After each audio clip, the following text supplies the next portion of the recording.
കൃഷ്ണ. എല്ലാവർക്കും മാധവത്തിലേക്ക് സ്വാഗതം. നമ്മൾ അതിരാവിലെ, അതായത് 3 മണിക്കും 4:30 മണിക്കും ഇടയ്ക്കുള്ള സമയത്ത്, അതിൽ തന്നെ ഏറ്റവും ശ്രേഷ്ഠം 3:30 മണിയാണ്. ആ 3:30 മണിക്ക് അല്ലെങ്കിൽ 3-നും 4:30-ക്കും ഇടയ്ക്കുള്ള സമയത്ത് വിളക്കു തെളിയിച്ച്, കുളിച്ച് ശുദ്ധമായി വിളക്കു തെളിയിച്ച് വിഷ്ണു സഹസ്രനാമം ജപിച്ച് പ്രാർത്ഥിച്ചു കഴിഞ്ഞാൽ നമ്മളുടെ ഇപ്പോൾ നമ്മൾ എവിടെയാണോ നിൽക്കുന്നത്, നമ്മുടെ നിലവാരം എന്താണോ, ജീവിത നിലവാരം, സാമൂഹിക നിലവാരം, അതുപോലെ തന്നെ ശാരീരികവും മാനസികവും ബൗദ്ധികവുമായ നിലവാരം എല്ലാം തന്നെ മാറും. നമ്മൾ വളരെ ഉയർന്ന തലത്തിലേക്ക് മാറ്റപ്പെടും. 100% ഉറപ്പാണ്. സമൂഹത്തിൽ നമുക്ക് നല്ല സ്ഥാനമാനങ്ങൾ ഉണ്ടാകും. നമ്മുടെ ബുദ്ധി തെളിയും, നമ്മുടെ ആരോഗ്യം വർദ്ധിക്കും, സാമ്പത്തികവും സാമൂഹികവുമായ ഉയർച്ച നമുക്കുണ്ടാകും. നമ്മൾ ഒരു പരിധി വരെ നമ്മൾ ആഗ്രഹിക്കുന്ന കാര്യങ്ങൾ നമുക്ക് നേടാനായിട്ട് സാധിക്കും. സ്ഥിരമായി അങ്ങോട്ട് നാമം ജപിച്ച് നമ്മുടെ ശരീരവും മനസ്സും ഒക്കെ ശുദ്ധിയായി കഴിഞ്ഞാൽ നമ്മൾ എന്താഗ്രഹിക്കുന്നു, അതായത് മറ്റുള്ളവരെ ദ്രോഹിക്കുന്ന കാര്യമല്ല, അതല്ലാതെ നമ്മൾ എന്താഗ്രഹിക്കുന്നുവോ അതും നമുക്ക് നേടിയെടുക്കാനായിട്ട് സാധിക്കും. അതിന് ഏറ്റവും ശ്രേഷ്ഠമായ നാമം അത് വിഷ്ണു സഹസ്രനാമം തന്നെയാണ്. അതല്ല, നമുക്ക് ഏറ്റവും പ്രിയപ്പെട്ട മറ്റ് ഏതെങ്കിലും നാമം ഉണ്ട് എങ്കിൽ അതുമാകാം. അതല്ലാത്ത ആളുകൾക്കൊക്കെ തന്നെ വിഷ്ണു സഹസ്രനാമം വളരെ വളരെ ശ്രേഷ്ഠമാണ്. പ്രത്യേകിച്ച് അതിരാവിലെ 3:30 മണിക്കുള്ള പ്രാർത്ഥന, 3-നും 4:30-ക്കും ഇടയ്ക്ക് ഏറ്റവും ഉത്തമമായ സമയമാണ്. ഈ വിഷ്ണു സഹസ്രനാമത്തെ പറ്റി മഹാഭാരതത്തിൽ വളരെ വിശദമായി പറയുന്നുണ്ട്. വിഷ്ണു സഹസ്രനാമത്തെ പറ്റി നമുക്ക് പറഞ്ഞു തന്നത് ഭീഷ്മ പിതാമഹനാണ്. നമുക്കറിയാം, മഹാഭാരത യുദ്ധം ധർമ്മയുദ്ധമാണ്. യുദ്ധത്തിനു ശേഷം യുധിഷ്ഠിരന് വളരെയധികം വിഷമം തോന്നുകയാണ്. കാരണം യുധിഷ്ഠിരൻ ഒരു കുറ്റബോധമാണ്. ധാരാളം ആളുകൾ മരണപ്പെട്ടു. പാണ്ഡവരുടെ ഭാഗത്തു നിന്നും എല്ലാവരും എന്ന് പറയുന്നത് പോലെ അവരുടെ ഭാഗത്ത് ചേർന്ന് നിന്ന് അവരോട് യുദ്ധം ചെയ്ത എല്ലാവരും തന്നെ മരണപ്പെട്ടു. കൗരവരുടെ ഭാഗത്താണെങ്കിൽ പൂർണ്ണമായ നാശമാണ് ഉണ്ടായത്. പഞ്ചപാണ്ഡവർ മാത്രമാണ് അവശേഷിച്ചത്. ഭഗവാൻ ശ്രീകൃഷ്ണനും പാണ്ഡവരുടെ മക്കൾ പോലും മരണപ്പെട്ടു. അങ്ങനെ എല്ലാം കൊണ്ടും ആകെ ദുരിതപൂർണമായിരുന്നു ഭാരതയുദ്ധം. അതിനുശേഷം ധാരാളം വിധവകൾ, കുഞ്ഞുങ്ങൾക്ക് അച്ഛനില്ലാതെ വരുന്ന അവസ്ഥ, മാതാപിതാക്കൾക്ക് മക്കളെ നഷ്ടപ്പെട്ട അവസ്ഥ, അങ്ങനെ ആകെ ദുരന്തപൂർണമായിരുന്നു യുദ്ധം, യുദ്ധാനന്തര കാലം. യുധിഷ്ഠിരൻ ഒരു തോന്നലുണ്ടാവുകയാണ്, ഇതിൻ്റെ എല്ലാം ഉത്തരവാദി ഞാനാണ്. ഒരുപക്ഷെ ഞാൻ ഈ അധികാരം, ഈ ഭൂമി ആഗ്രഹിച്ചില്ലായിരുന്നു എങ്കിൽ ഞാനും എൻ്റെ സഹോദരങ്ങളും കൂടി വീണ്ടും കാട്ടിൽ പോയി തപസ്സനുഷ്ഠിച്ച് ജീവിച്ചിരുന്നെങ്കിൽ ഈ യുദ്ധം ഒഴിവാക്കാമായിരുന്നു. ഇതിൻ്റെ എല്ലാം ഉത്തരവാദി ഞാനാണ് എന്ന് ചിന്തിച്ച് മനപ്രയാസപ്പെടുകയാണ് യുധിഷ്ഠിരൻ. അങ്ങനെ യുധിഷ്ഠിരൻ ഈ സങ്കടങ്ങളെല്ലാം പറയാനായിട്ട്, ഇതിനൊരു പരിഹാരം, തൻ്റെ മനസ്സിൻ്റെ ദുഃഖത്തിനൊരു പരിഹാരം കണ്ടെത്തി തരുന്നതിനായിട്ട് ആരെ കാണാനായിട്ട് പോകുന്നു? സാക്ഷാൽ ശ്രീകൃഷ്ണ ഭഗവാനെ കാണാനായിട്ട് പോകുന്നു. അങ്ങനെ ശ്രീകൃഷ്ണ ഭഗവാന്റെ അടുത്തെത്തിയപ്പോൾ യുധിഷ്ഠിരൻ കാണുന്ന കാഴ്ച ഭഗവാൻ ധ്യാനിച്ചു കൊണ്ടിരിക്കുന്നു. യുധിഷ്ഠിരൻ അപ്പോൾ ഒരു സംശയം, നമ്മളെല്ലാവരും ഭഗവാനെ ആണല്ലോ ധ്യാനിക്കുന്നത്, പിന്നെ ഈ ഭഗവാൻ ഇതാരെയാണ്, അങ്ങനെയുള്ള ഭഗവാൻ ഇതാരെയാണ് ധ്യാനിക്കുന്നത് എന്ന്. അങ്ങനെ കൃഷ്ണൻ്റെ അടുത്തേക്ക് ചെല്ലുന്നു. കൃഷ്ണൻ കണ്ണു തുറന്ന് യുധിഷ്ഠിരനെ നോക്കുന്നു. ഉടൻ തന്നെ യുധിഷ്ഠിരൻ തൻ്റെ സങ്കടങ്ങളെല്ലാം പറയുന്നു. എന്നിട്ട് ചോദിക്കുന്നു, അങ്ങ് ആരെയാണ് ധ്യാനിക്കുന്നത് എന്ന് ചോദിച്ചപ്പോൾ ഞാൻ ഭീഷ്മരെയാണ് ധ്യാനിക്കുന്നത് എന്ന് പറയുന്നു. ആ സമയത്ത് ഭീഷ്മര് ശരശയ്യയിൽ കിടക്കുകയാണ്. ഉത്തരായന കാലം വന്നു ചേർന്നാൽ മാത്രമേ തൻ്റെ ശരീരത്തിൽ നിന്നും ജീവൻ പോവുകയുള്ളൂ എന്ന് നിശ്ചയിച്ചുകൊണ്ട് ഉത്തരായന കാലം കാത്തിരിക്കുകയാണ്, ശരശയ്യയിൽ കിടക്കുകയാണ് ഭീഷ്മര്. അങ്ങനെയുള്ള ആ ഭീഷ്മരെയാണ് ഞാൻ ഇപ്പോൾ ഓർത്തുകൊണ്ടിരിക്കുന്നത്, ധ്യാനിച്ചു കൊണ്ടിരിക്കുന്നത് എന്ന് കൃഷ്ണൻ യുധിഷ്ഠിരനോട് പറയുന്നു. അങ്ങനെ ഇവർ സംസാരിച്ചു കൊണ്ടിരിക്കുന്ന ആ അവസരത്തിൽ തൻ്റെ മനസ്സിലുള്ള വിഷമങ്ങളും ആശങ്കകളും ഒക്കെ തന്നെ യുധിഷ്ഠിരൻ കൃഷ്ണനോട് പറയുന്നു. അപ്പോൾ കൃഷ്ണൻ പറയുകയാണ്, യുധിഷ്ഠിര, താങ്കളുടെ ഈ ആശങ്കയ്ക്കുള്ള ഉത്തരം ഒരാൾക്ക് മാത്രമേ പറഞ്ഞു തരാൻ സാധിക്കുകയുള്ളൂ, അത് ഭീഷ്മരാണ്.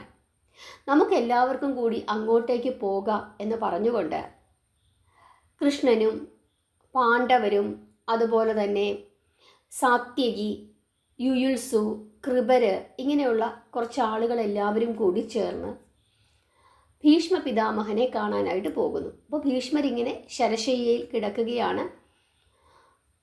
ഭീഷ്മരുടെ ശരീരമൊക്കെ വല്ലാതെ വേദനിക്കുന്നുണ്ട്. അങ്ങനെ വിഷമിച്ച് തൻ്റെ മരണം കാത്തു കിടക്കുന്ന ഭീഷ്മരെയാണ് അവർ കാണുന്നത്. യുധിഷ്ഠിരനും അർജുനനുമൊക്കെ കുറ്റബോധം കൊണ്ട് നീറുകയാണ്. യുധിഷ്ഠിരൻ അങ്ങനെ മാറി നിൽക്കുകയാണ്. അപ്പോൾ അങ്ങനെ നിൽക്കുന്ന ആ സമയത്ത് ഭഗവാൻ ശ്രീകൃഷ്ണനാണ് ഭീഷ്മരുടെ അടുക്കലേക്ക് വരുന്നത്. ഭഗവാനെ കണ്ട് ഭീഷ്മര് കണ്ണുകൾ കൊണ്ട് നമസ്കരിക്കുന്നു. എന്നിട്ട് ഇവർ തമ്മിൽ ചില കുശല പ്രശ്നങ്ങളൊക്കെ നടത്തുന്നുണ്ട്. അപ്പോൾ ഭീഷ്മർ പറയുന്നു, എനിക്ക് വേദന സഹിക്കാൻ പറ്റുന്നില്ല കൃഷ്ണ, എൻ്റെ ശരീരം വേദനിക്കുന്നു, ചുട്ടു നീറുന്നു, പൊള്ളുന്നു, ഇങ്ങനെയൊക്കെ പറയുന്നുണ്ട്. അങ്ങനെ പറയുന്ന സമയത്ത് ഭഗവാൻ ഭീഷ്മരെ അനുഗ്രഹിക്കുന്നു. അതായത് വേദനകളെല്ലാം മാറാനും ബുദ്ധി തെളിയാനും യഥാർത്ഥ ബോധം ഭീഷ്മർക്കുണ്ടാകാനുമൊക്കെയുള്ള അനുഗ്രഹങ്ങൾ കൃഷ്ണൻ ഭീഷ്മർക്ക് കൊടുക്കുന്നു. അങ്ങനെ ഭഗവാന്റെ അനുഗ്രഹത്താൽ ഭീഷ്മരുടെ വേദനകളൊക്കെ മാറുന്നു. എന്നിട്ട് കൃഷ്ണൻ പറയുന്നു, യുധിഷ്ഠിരൻ വന്നിട്ടുണ്ട്, അദ്ദേഹത്തിന് വലിയ വിഷമമാണ്, അദ്ദേഹം ചിന്തിക്കുന്നത് താനാണ് ഇതിനെല്ലാം ഉത്തരവാദി എന്ന് ചിന്തിക്കുന്നു. അതുകൊണ്ട് അങ്ങ് യുധിഷ്ഠിരനെ ഒന്ന് സമാധാനിപ്പിക്കണം, യുധിഷ്ഠിരന് വേണ്ട ഉപദേശങ്ങളൊക്കെ നൽകണമെന്ന് പറയുന്നു. അങ്ങനെ യുധിഷ്ഠിരനോട് തൻ്റെ അടുക്കലേക്ക് നീങ്ങി വരാനായിട്ട് ഭീഷ്മർ പറയുന്നുണ്ട്. അങ്ങനെ യുധിഷ്ഠിരൻ വന്ന് തൊഴുകൈയോടുകൂടി ഭീഷ്മരെ നമസ്കരിക്കുന്നു. അപ്പോഴേക്കും സൂര്യൻ അസ്തമിക്കാറായി. സൂര്യൻ അസ്തമിച്ചതിനു ശേഷം സാധാരണ ഇങ്ങനെയുള്ള ഉപദേശങ്ങളൊന്നും തന്നെ ഭീഷ്മര് നൽകാറില്ല. അതുകൊണ്ട് തന്നെ അന്നത്തെ ദിവസം എല്ലാവരും പിരിഞ്ഞുപോയി. പിറ്റേ ദിവസം ഭഗവാൻ ശ്രീകൃഷ്ണനും പഞ്ചപാണ്ഡവരും അവരുടെ പത്നിയായ ദ്രൗപദിയും ഒന്നിച്ച് ഭീഷ്മരെ കാണാനായിട്ട് വരുന്നു. അപ്പോഴും അർജുനനും യുധിഷ്ഠിരനുമൊക്കെ മാറി നിൽക്കുകയാണ്. അവർക്ക് അപ്പോഴും ആ കുറ്റബോധം മാറിയിട്ടില്ല. വീണ്ടും ഭഗവാനാണ് ഭീഷ്മരുടെ അടുക്കലേക്ക് വരുന്നത്. ഭഗവാനെ കാണുന്നു. ഭീഷ്മർക്ക് വലിയ ആശ്വാസമാകുന്നു. ഭഗവാൻ ചോദിക്കുന്നുണ്ട്, ഇപ്പോൾ വേദന എങ്ങനെയുണ്ട് എന്ന് ചോദിക്കുന്നു. അപ്പോൾ ഭീഷ്മർ പറയുന്നു, അങ്ങയുടെ അനുഗ്രഹം കൊണ്ട് എനിക്കിപ്പോൾ യാതൊരു വേദനയുമില്ല, ശരീരത്തിന് നല്ല സുഖം തോന്നുന്നു, മനസ്സ് നന്നായി തെളിഞ്ഞിരിക്കുന്നു, ബുദ്ധി നന്നായി പ്രകാശിച്ചിരിക്കുന്നു, ഇങ്ങനെയൊക്കെ പറയുന്നുണ്ട്. അപ്പോൾ വീണ്ടും ഭഗവാൻ പറയുന്നു, അങ്ങ് യുധിഷ്ഠിരന് വേണ്ട ഉപദേശങ്ങൾ നൽകണം എന്ന് പറയുന്നു. ആ സമയത്ത് ഭീഷ്മർ ഭഗവാനോട് ചോദിക്കുന്നുണ്ട്, അങ്ങ് എന്താണ് ഈ പറയുന്നത്? എല്ലാത്തിൻ്റെയും പൊരുളായ പരമ്പൊരുളായ അങ്ങുള്ളപ്പോൾ ഞാൻ എന്തിനാണ് ഉപദേശിക്കുന്നത്? അതിനുള്ള അർഹത എനിക്കെന്താണുള്ളത്? എല്ലാ വിജ്ഞാനത്തിൻ്റെയും നിറകുടമാണ്. എല്ലാ വിജ്ഞാനങ്ങളും സൃഷ്ടിച്ചതും അവിടുന്നാണ്. അങ്ങനെയുള്ള അവിടുന്നുള്ളപ്പോൾ എനിക്കതിന് സാധിക്കുകയില്ല. ഞാൻ എന്തിനത് ചെയ്യണം എന്ന് ഭീഷ്മർ കൃഷ്ണനോട് ചോദിക്കുന്നു. ഉടൻ തന്നെ കൃഷ്ണൻ പറയുന്നുണ്ട്, ശരിയാണ് അങ്ങ് പറഞ്ഞത്, എല്ലാം സൃഷ്ടിച്ചത് ഞാൻ തന്നെയാണ്. പക്ഷേ അങ്ങിൽ കൂടി ലോകം ഇതറിയണം.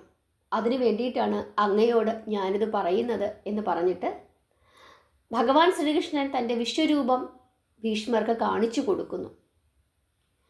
അതിനുശേഷം ഭീഷ്മർ ധർമ്മങ്ങളെപ്പറ്റിയും അധർമ്മങ്ങളെപ്പറ്റിയും പാണ്ഡവർക്ക് ഉപദേശിച്ച് കൊടുക്കുന്നു. അങ്ങനെ ഉപദേശിച്ചു കൊടുക്കുന്നതിന് മുമ്പായിട്ട്, ഉപദേശം തുടങ്ങുന്നതിന് മുമ്പായിട്ട് ദ്രൗപദി ഭീഷ്മരോട് ചോദിക്കുന്നുണ്ട്, അങ്ങ് ഈ ധർമ്മങ്ങളെപ്പറ്റിയും അധർമ്മങ്ങളെപ്പറ്റിയുമൊക്കെ ഉപദേശിക്കാൻ പോവുകയാണല്ലോ. എനിക്കൊരു സംശയമുണ്ട്. ധർമ്മത്തെപ്പറ്റിയും അധർമ്മത്തെപ്പറ്റിയും ഇത്രയും വാതോരാതെ സംസാരിക്കുന്ന അങ്ങ് എന്തുകൊണ്ടാണ് എന്നോട് അധർമ്മം പ്രവർത്തിച്ചത്? കൗരവ സഭയിൽ വെച്ച് എനിക്ക് നേരിടേണ്ടി വന്ന അപമാനം, ആ അപമാനം നേരിൽ കണ്ടവനാണ് അങ്ങ്. പക്ഷേ ആ സമയത്ത് അങ്ങ് അത് ചെയ്യരുത്, എന്നോടത് ചെയ്യാൻ പാടില്ല എന്ന് പറഞ്ഞില്ല. എന്തുകൊണ്ടാണ് അങ്ങത് പറയാതിരുന്നത്? അത് നീതിയാണോ ധർമ്മമാണോ എന്ന് ദ്രൗപദി ഭീഷ്മരോട് ചോദിക്കുന്നു. അപ്പോൾ ഭീഷ്മർ ഒരു കാര്യം പറയുന്നു. അതായത്, അന്ന് ഞാൻ ദുര്യോധനൻ്റെ അന്നം കൊണ്ട് ദുര്യോധനന് കടപ്പെട്ടിരുന്നു. അന്നം കൊണ്ട് ഞാൻ ദുര്യോധനന് കടപ്പെട്ടിരുന്നു. ദുര്യോധനനാണ് എനിക്ക് അന്നം തന്നിരുന്നത്.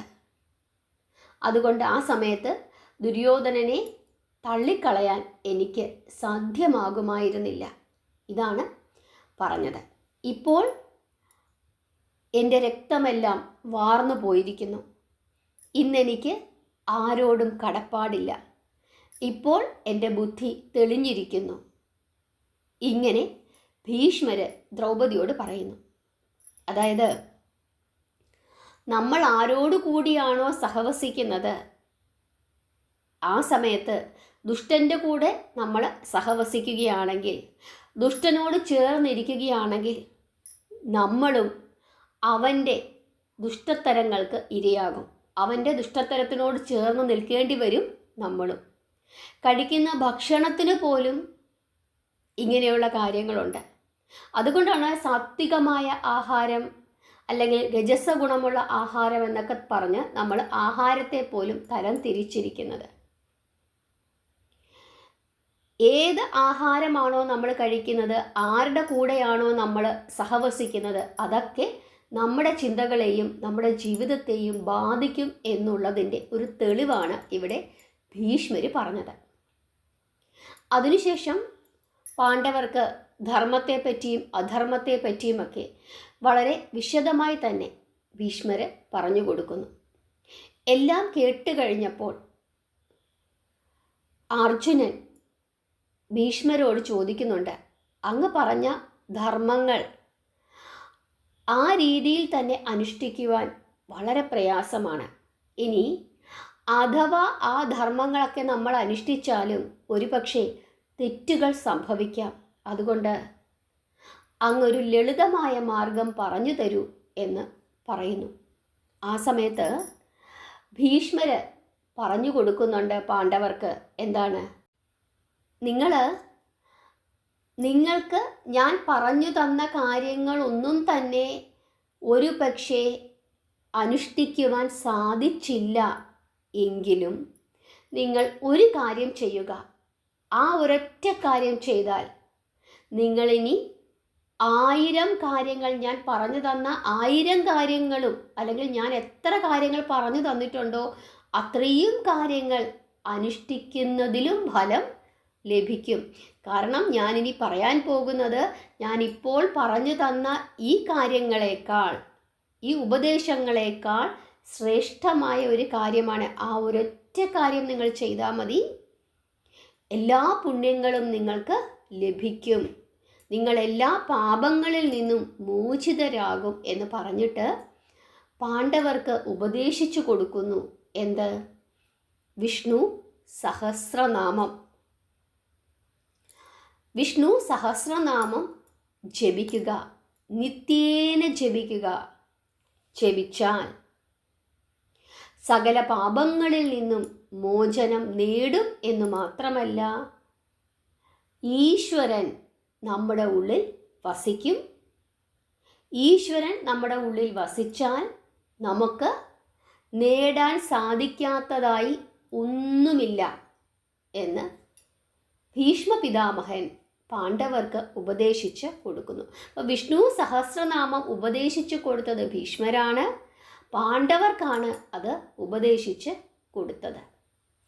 ഈ വിഷ്ണു സഹസ്രനാമം അതിരാവിലെ 3 മണിക്കും 4:30 മണിക്കും ഇടയ്ക്കുള്ള സമയത്ത് ജപിച്ചാൽ വളരെ വളരെ ശ്രേഷ്ഠമാണ്. പ്രത്യേകിച്ച് 3:30 മണി, 3:30 മണിക്ക് ജപിക്കാൻ സാധിക്കുന്നെങ്കിൽ അങ്ങേയറ്റം ഉത്തമം. ജീവിതത്തിൽ മാറ്റങ്ങൾ ഉണ്ടാകും. സമൂഹത്തിൽ മഹാന്മാരായിട്ടുള്ള എല്ലാ മനുഷ്യരും അതിരാവിലെ ബ്രഹ്മമുഹൂർത്തത്തിൽ പ്രാർത്ഥിക്കുകയും നാമം ജപിക്കുകയും ചെയ്യുന്നവരാണ്. അതിരാവിലെയുള്ള പ്രാർത്ഥന അത് വളരെ വളരെ ശ്രേഷ്ഠമാണ്. പെട്ടെന്ന് ഫലം ലഭിക്കും. പെട്ടെന്നാണ് അതിൻ്റെ ആ ഒരു റിസൾട്ട്. 6 മണിക്കും 8 മണിക്കും 9 മണിക്കും 10 മണിക്കും ഒക്കെ ജപിക്കുന്നതിനേക്കാൾ അതീവ ശ്രേഷ്ഠമാണ് 3:30 മണിക്കുള്ള പ്രാർത്ഥന. രാത്രി നേരത്തെ കിടക്കുക, അതിരാവിലെ എഴുന്നേൽക്കുക. തണുത്ത വെള്ളത്തിൽ കുളിക്കാൻ സാധിക്കുന്നില്ലെങ്കിൽ ചൂടുവെള്ളത്തിൽ കുളിക്കുക. കുളിച്ചിട്ട് വിളക്ക് തെളിയിച്ച് നാമം ജപിക്കുക. ഇനി അഥവാ രോഗാവസ്ഥ കൊണ്ട് കുളിക്കാൻ സാധിക്കുന്നില്ലെങ്കിൽ രാത്രിയിൽ മത്സ്യമാംസാദികളൊന്നും ഭക്ഷിക്കാതിരിക്കുക. എന്നിട്ട് രാവിലെ എഴുന്നേറ്റ് ശരീരശുദ്ധി, കൈയും കാലും മുഖവും നമ്മുടെ ശരീരത്തിലെ ഭാഗങ്ങളൊക്കെ ഒന്ന് വൃത്തിയാക്കിക്കൊണ്ട്, വിളക്ക് തെളിയിച്ചില്ലെങ്കിലും സാരമില്ല, നാരായണ നാരായണ എന്ന് ജപിക്കുക.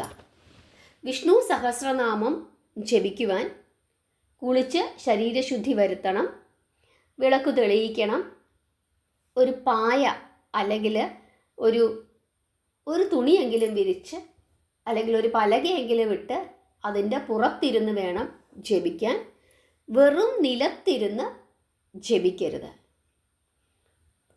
അതുകൊണ്ട് കുളിക്കാൻ സാധിക്കുന്നില്ലെങ്കിൽ അതിരാവിലെ എഴുന്നേൽക്കുക, ശരീരത്തിന് ഒന്ന് ശുദ്ധി വരുത്തുക.